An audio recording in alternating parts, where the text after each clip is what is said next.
had a very, very detailed group of people working on the 737-8 and the 737-9 new airplanes.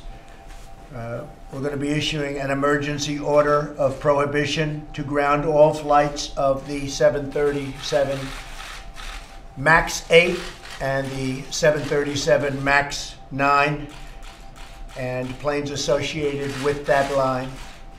I've spoken to Elaine Chao, Secretary of Transportation, Dan Elwell, Acting Administrator of the FAA, and to Dennis Muhlenberg, CEO of Boeing, and they'll be available shortly after our conference today. They are all in agreement with the action. Any plane currently in the air will go to its destination and thereafter be grounded until further notice. So planes that are in the air will be grounded. If they're the 737 MAX, will be grounded upon landing at the destination. Pilots have been notified. Airlines have been all notified. Airlines are agreeing with this. The safety of the American people and all people is our paramount concern. Our hearts go out to all of those who lost loved ones, to their friends, to their families in both the Ethiopian and the Lion Airlines crashes that involved the 737 MAX aircraft. It's a terrible, terrible thing. Boeing is an incredible company. They are working very, very hard right now. And hopefully they'll very quickly come up with the answer. But until they do, the planes are grounded. And you'll be hearing from the FAA directly in a little while. I would say probably in 45 minutes from now, so you'll be prepared to hear. They're going to go into great detail as to what they found and where we're going, what we're doing. But all of those planes are grounded, effective immediately, okay? This is a briefing that we've had planned for quite some time. Some incredible people are with us. This is on drug trafficking and on the southern border. And we have a lot of great things happening there. We're building a lot of wall, as you all know. A lot more than they understand, I think, Carla. Right? Yes, sir. They don't understand how much we're building, but that's okay. They never did. And we're joined today by federal, state, local leaders on the front lines of the battle against the vicious drug traffickers and criminal cartels violating our sovereignty and infiltrating our southern border. I want to thank Director of Office of National Drug Control Policy, who's with us, Jim Carroll. Thank you very much. Thank you, Jim. Fantastic job you're doing. Acting DEA Administrator, a friend of mine, Udom Dillon, who I hear just incredible things, the job you're doing. Thank you, Udom. Director of the Houston, Texas High Intensity Drug Trafficking Area, Mike McDaniel. Thank you, Mike, and you're going to be saying a few words. Border Patrol Chief Carla Provost. Thank you very much, friend. ICE Homeland Security Investigations Assistant Director Matt Allen. Thank you. Deputy Assistant Secretary of Defense for Counter Narcotics and Global Threats Thomas Alexander. Thomas, thanks. Alabama Attorney General Steve Marshall. Steve. Good. Thank you, Steve, very much. I appreciate it. You're doing a great job, too, by the way. Thank you. I hear. And other law enforcement professionals. These are fantastic people. Work so hard, great danger, and they have incredible responsibility. Tens of thousands of innocent Americans are killed by the vast quantities of deadly poisonous drugs that are smuggled across our nation's very porous borders. They're a lot less porous with us there, but they're coming in bigger numbers. And part of that is because our country's doing so well economically. They're coming up for that. And even the drugs, I guess, the money that we're spending, unfortunately, within the country. If we could just tell people not to be doing that, but they are doing that. We have a very, very strong country economically, and people come up to a large extent for that reason. But we're having tremendous amounts of meth, cocaine, heroin, and ultra-lethal fentanyl. That's literally ultra-lethal. Gets stronger. This comes at a great cost to our society. In excess of $700 billion annually is spent, and we think that's a very, very small number compared to what the actual number is. The administration declared the opioid crisis a national public health emergency. Illegal immigration provides a lucrative cash flow, to put it mildly, to some of the most dangerous and ruthless criminal organizations on planet Earth. We're doing a lot at the border, a lot of wall going up, a lot of equipment has been purchased, a lot of equipment is being purchased as we speak. We have tremendous things going in terms of technology. We have tremendous amounts of technology going to the ports of entry, where a lot of the drugs come in, but I think it's highly overrated. I think much of the drugs, the big loads of drugs, and certainly the human traffickers go not through the ports of entry. They go through the open areas where they don't have walls. These folks know that better than anybody. When the press talks about ports of entry, sure, things go through ports of entry, but we're going to have that very well sealed up with this equipment. The equipment's incredible what it does. It's expensive, but it's pretty amazing stuff. And that's going in literally as we speak, but we have a lot of, we've got to get the wall up, otherwise it all doesn't work. And I have to say it again, I hope you go down there, because we're going to have a news conference at the border over the next 3 weeks. We're going to do it in areas where we're building large stretches of wall. And tomorrow or the next day, we're giving out another very large section.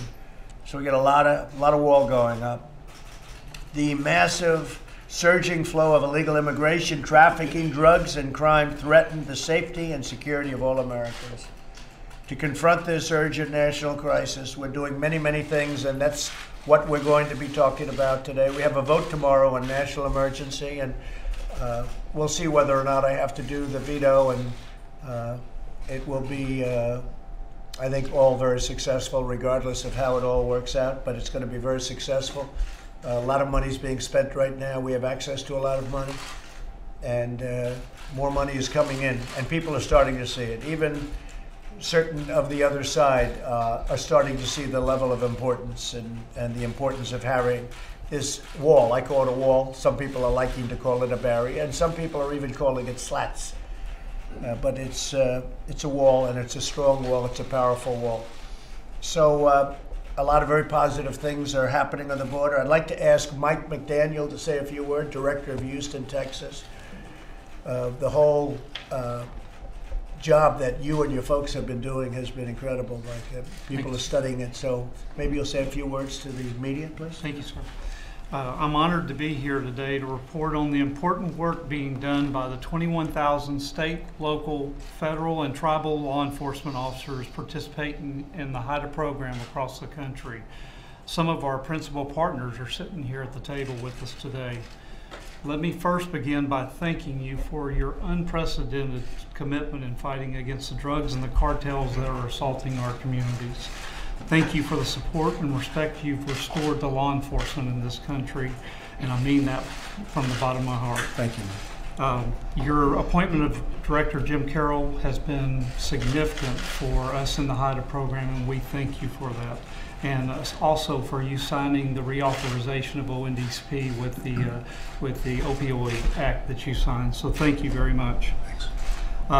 We all see the charts, and everyone in the table is familiar with seeing 72,000 in 2017 died of drug overdoses, and it sometimes, I believe, the general public doesn't realize the magnitude of what that really represents. And matter of fact, I was at a rodeo event in Houston this weekend, and the announcer said there's 72,000 in attendance of this thing. And I looked around the stadium, and you talking about giving it a whole new perspective of how big of a crisis this is in our country. Just take a look at the next time you're at a major sporting event.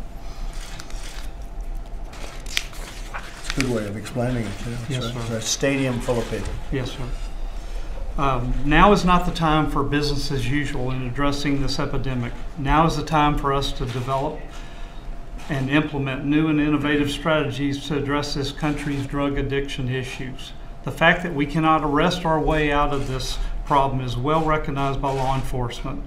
But law enforcement is a part of the solution, and the emerging partnerships between public health and public safety have never been more important, and HIDA is the perfect platform, and the DFC, the drug-free communities, is a perfect platform to work along side by side with our treatment and prevention partners.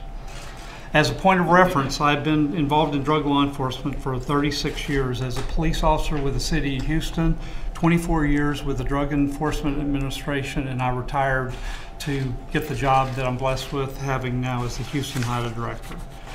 But today I come representing the other 32 HIDA directors across the country, and thanks to this administration, the HIDA program is now in 50 states with the inclusion of Alaska, and we're very proud of that. And the HIDA program is in 33 critical regions to include our 5 southwest border HIDAs.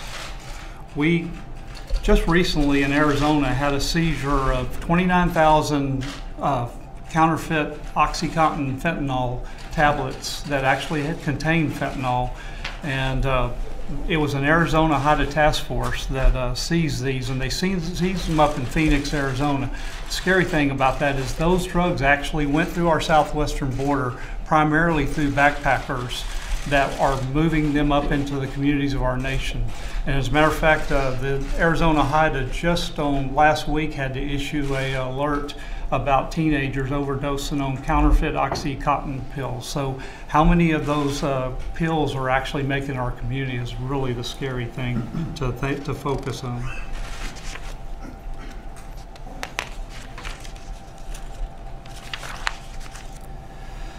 The HIDAs around the country have effectively assembled unified teams of federal, state, local, and tribal law enforcement to work together towards one common goal, and that is attacking and dismantling these violent drug cartels.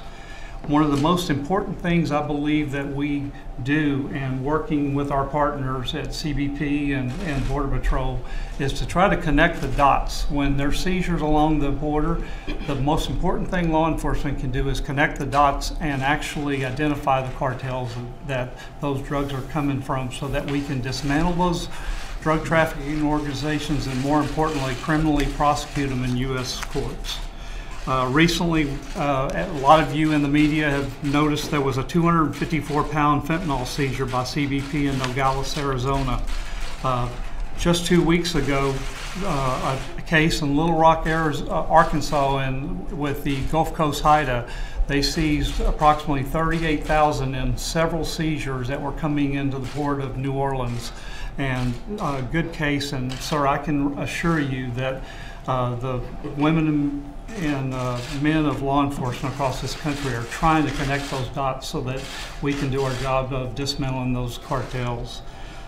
There's another alarming trend that really bothers me, and that we're seeing juveniles actually transporting fentanyl, especially in the San Diego area.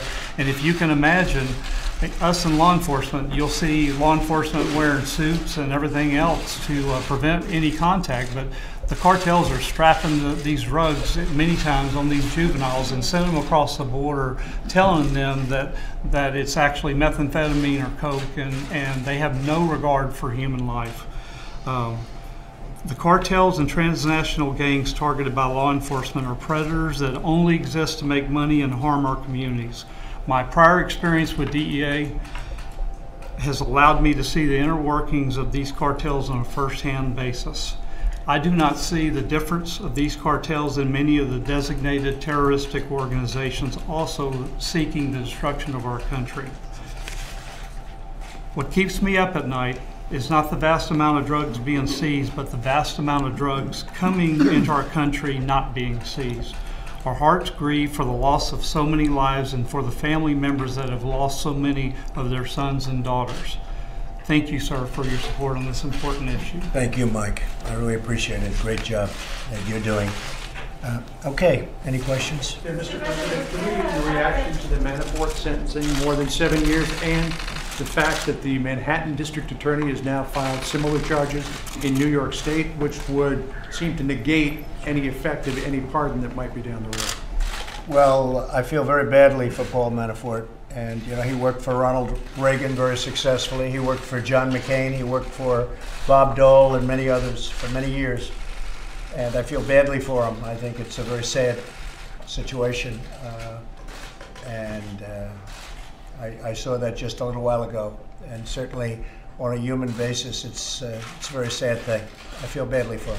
And Mr. President, the new charges in New York? Decision to ground the airplane. Secondly, why haven't you made arrangements to have a formal meeting with President? Say it again.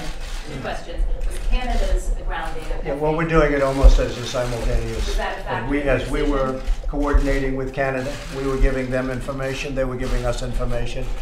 We very much worked in conjunction with Canada. And you're going to be having an announcement in half an hour or so directly from the FAA as to some of the details. But we were working actually very closely also with Boeing and with other countries, but Canada was one of those countries. And on the China trade meetings that you anticipated having with President Xi, why haven't you secured a date yet? Well, I think things are going along very well. We'll just see what the date is. I'm in no rush. I want the deal to be right. Much more importantly, it's somebody said, I'm in a rush. I'm not in a rush at all. Right now, we're getting billions and billions of dollars of tariffs paid into our coffers. I am not in a rush whatsoever. It's got to be the right deal, and it's got to be a good deal for us. And if it's not, we're not going to make that deal. But I will say that deal's going along very nicely. Mr. President, could I come back to the second question I asked you, which is... Steve, go ahead. The Boeing aircraft, was that a hard decision to make? You spoke to the Boeing CEO yesterday. Very tough decision. It's it's tragic. It's all the people that we're talking about and that we paid our highest respects to. But it's a very tough decision from the standpoint of a company like Boeing. It's a great, great company with a track record that is so phenomenal. And they want this solved. They want it solved quickly. They don't know the problem yet. They have to find the problem, but they don't know the problem. It could be a lot of different things. So they have to find it, and they will find it. The United States has the greatest record in the world of aviation, and we want to keep it that way. So I didn't want to take any chances. We didn't have to make this decision today. We could have delayed it. We maybe didn't have to make it at all, but I felt it was important, both psychologically and in a lot of other ways. And again, working with Canada, working with other countries, we just felt it was the right thing to do. And also, in speaking to Boeing and speaking to airlines, I spoke with American Airlines, I spoke with a number of airlines, and speaking to the airlines, I think that we all agree that this was the right decision to make. Didn't have to be made, but we thought it was the right decision to make. Okay. President, are you confident the FAA acted quickly enough? Oh, they acted very quickly, yeah. And we acted also very fact-based and very much working with other countries and with the airlines. Okay? Mr. President, will you pardon Paul Manafort? Yes? Will you pardon Paul Manafort? I have not even given it a thought as of this moment. It's not something that's right now on my mind. I do feel badly for Paul Manafort. That I can tell you. What about the second set of charges? I don't know filed about in that. state Are they court? going after him for state taxes? No, they're going after him in New York State. He faced federal charges. He's been sentenced on federal charges. Right after the sentencing took place here in Washington, D.C., the Manhattan District Attorney filed state charges against him, which would seem to be a way to get around the effect of any pardon that might be down the road. I don't know anything about it. I haven't heard that. I'll take a look at it. Yes, sir. Go ahead. Republicans in Congress are working on another bill on the national emergency declaration that would curb future presidents from being able to declare an emergency. Are you supportive of that effort? I'll have to take a look at what they're going to present. They are coming over in a little while just to present something, but we're in very good shape in terms of the money and in terms of the national emergency. Ultimately, we're in very good shape. But they want to curb future And we've had great support from the House, from House Republicans. And we have great support from most, as you know, from most of the Senate, from most of the Republican Senate. Because this is really a bill on border safety, border security, and it's a bill on I would say maybe more than anything else. We're here talking about drug trafficking, and you people know this subject better than anybody. We're talking about drugs. We're talking about human trafficking. This is a bill on human trafficking, on drugs, on all of the things that we're all gathered in this room. We brought up the problem with the Boeing and the jetliners. It's a big problem, but we were really here for another reason, and I thought we should bring this up because you're going to be having a meeting in about a half an hour with the FAA. But this is really a vote not on constitutionality because it's constitutional. It's not a vote on precedent because you take a look at what President Obama did with DACA and with so many other things. That was no precedent. This is a vote on border security, and it's a vote on drugs and trafficking and all of that. So, and I think most Republican senators fully understand that. Senator Rand Paul said that there are a number of Republican senators who are beaten up and pretty bloody because the White House has been going after them to not vote in favor of this bill. How much effort have you been putting into keeping Republicans with you on this issue? Nobody's beaten up. I said use your own discretion, but I think it's a bad vote if they go against. I think anybody going against border security, drug trafficking, human trafficking, that's a bad vote. The Democrats are for open borders. They're for crime. I mean, frankly, they're for crime. These people can tell you that better than anyone. When you have open borders, when you don't have walls, Mike, when you know it very well, all of you folks know it very well. We deal with it all the time. I guess they think it's good politically. I think it happens to be bad politically. I think it's an 80% issue and maybe more than that. But the Democrats, in order to make things difficult, they are for open borders and they're for crime. And the Republicans aren't. But I told Republican senators, vote any way you want. Vote how you feel good. But I think it's bad for a Republican senator. I also think it's bad for a Democrat senator to vote against border security and to vote against the wall. I think if they vote that way, it's a very bad thing for them long into the future. Steve? The China trade deal doesn't have to include intellectual property. Yes, it does. It has to include everything. So it's possible this could all fall apart. Anything can, but I think we're doing very well. I would say that we're, and I tell you, I'm very open about it because I'm very happy the way we are right now. We're collecting billions and billions of tariffs. The money we have pouring in now, we've never had money like that pouring in from China. We are collecting billions and billions of dollars, mostly paid for by China. If you look at the 25%, a report was done where 4 points out of the 25% are paid for by us, and 21 points are paid for by China.